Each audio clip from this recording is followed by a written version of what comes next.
hit the link at the bottom of the screen to watch the entire show. It's tight and sharp, and I think you guys will like it. And our guys are running hot right now in NCAA football. Get paid in full. All right, let's move on to 7 p.m. Eastern. The Pac-12, whether it's basketball or football, it's just a tricky conference, and this is a tricky game. Arizona State 0-2, Arizona 0-4.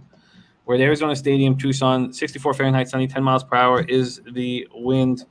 Both teams searching for their first win of the year. Arizona State opening up as 9.5-point favorites. That's moved to 10. Again, that's a Bet365 opener. The totals all over the board. There's 54.5s, there's 55s, there's 56s.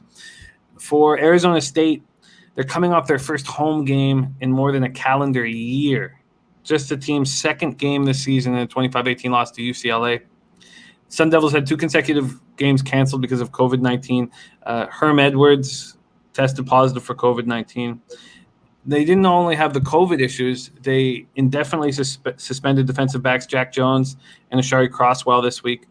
Crosswell then, who was once an all Pac-12 honorable mention, announced he was opting out for the rest of the season to prepare for the NFL draft.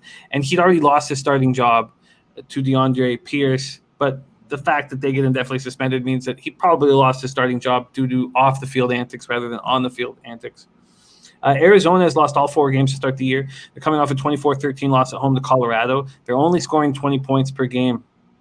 This is tricky. CMac, you are over out west. You're in Vegas. Let's start with you with Pac-12 action. Arizona State, Arizona, is there an edge, a move? I don't think so. I think Arizona State's the better team.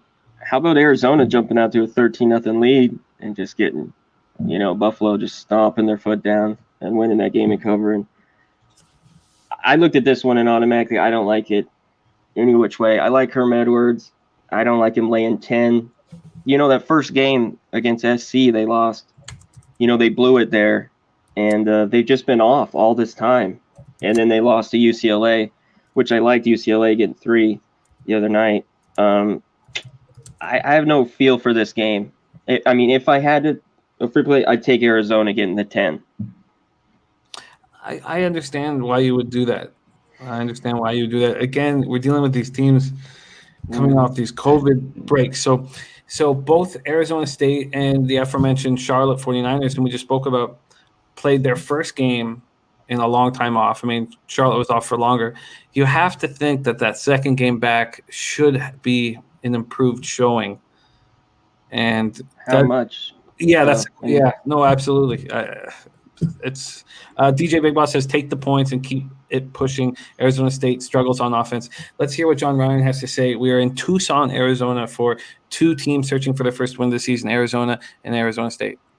Well, Arizona can't stop the run, obviously. They're giving up 286 to Southern Cal, 259 at Washington, 153 against UCLA, who with Chip Kelly, I'm surprised they even ran the ball that many times in a season, let alone a game. And Colorado last week, 154. And Colorado, as Connor Mack said, got off to a pretty shaky start there to begin that game. So the over actually comes up here now based on Arizona's inability to stop the run. You're going to play over the total with a total between 50 and 56 points, with a team that has a poor rushing defense, allowing 200 or more rushing yards per game. And after that team gained 5.5 or more rushing yards per attempt in their last game. So they do pretty good on the ground, but they can't stop anyone on the ground, is that betting system. That's gone 37, 12, and 1 for 75% last 5 seasons. So I would definitely lean over in this matchup. That's an very interesting system there, where the rushing not only runs the clock, but I'm sure it opens up the passing game if you keep 8 guys in the box.